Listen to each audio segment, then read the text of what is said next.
राजनीतिक हिंसा में भी तेजी से बढ़ोतरी देखी गई है। हाल ही में ढाका 8 से निर्दलीय उम्मीदवार और इकबाल मंच के प्रवक्ता शरीफ उस्मान हादी के दिन दहाड़ी गोली मारकर हत्या कर दी गई और उसके बाद से ही हालात बांग्लादेश के और ज्यादा बिगड़ गए। उस्मान हादी के भाई शरीफ उमर हादी अब मोहम्मद यूनुस की अंतरिम सरकार पर हमलावर हैं।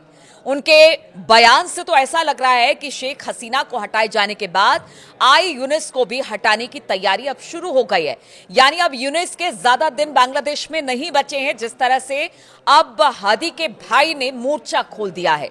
उमर ने आरोप लगाया कि यूनुस की अंतरिम सरकार के लोगों ने आगामी चुनावों को टालने के लिए उनके भाई की हत्या करवाई।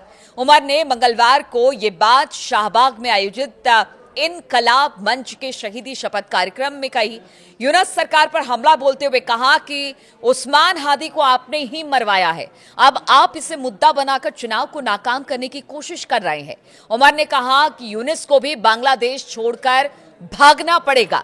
उमर हादी ने कहा कि हत्यारों का जल्द ट्रायल सुनिश्चित करें ताकि चुनावी माहौल को और ज्यादा नुकसान ना पहुंचे, क्योंकि देखिए पहले हादी की हत्या और उसके बाद जहां इस वक्त बांग्लादेश जल रहा है उसमें कई हिंदुओं को भी टारगेट किया गया है, क्योंकि शेख हसीना इस वक्त भारत में है, इसलिए हिंदुओं को टारगेट किया जा रहा है। लेकिन अब इसी बीच जो बातें यूनुस सरकार ने कही है, अब यूनुस को ही धमकी मिल रही है। सरकार हमें कोई भी साफ प्रोग्रेस दिखाने में नाकाम रही है। अगर उस्मान हादी को इंसाफ नहीं मिला तो आपको भी एक दिन बांग्लादेश से भागने पर मजबूर होना पड़ेगा।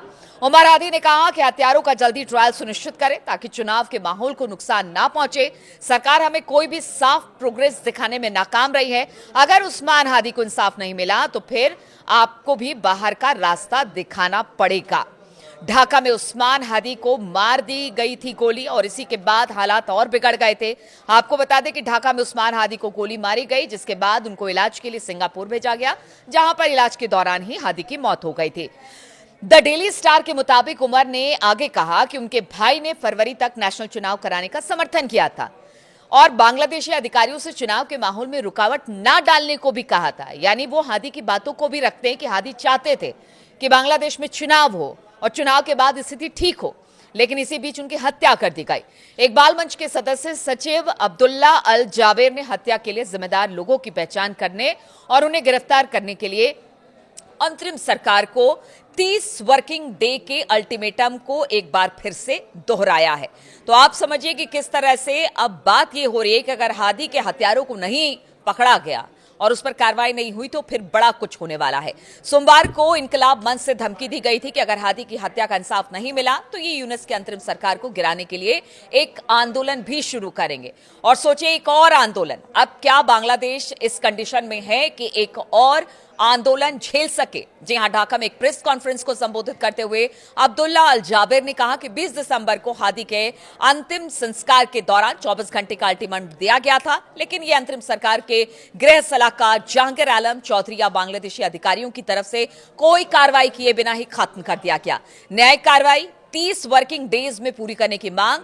उन्होंने आरोप लगाया कि मंत्रालय की ब्रीफिंग में ना तो गृह सलाहकार और ना ही उनके विशिष्ट सहायक शामिल हुए। ये इस घटना को हल्का दिखाने की कोशिश की गई है। इनकलाब मंच ने गृह सलाहकार, उनके खास सहायक और कानूनी सलाहकार से तुरंत इस्तीफे की पेशकश की है। इकबाल मंच के लोगों ने उन्हें हादी की हत्या के लिए जिम्मेदार ठहराया और मामले में न्यायिक कार्रवाई और एक स्पीडी ट्रायल ट्रिब्यूनल के जरिए ज्यादा से ज्यादा 30 वर्किंग डेज के अंदर पूरी करने की मांग की है। नहीं तो फिर एक और बड़ा आंदोलन। बांग्लादेश इसके लिए क्या तैयार है, देखने वाली बात होगी।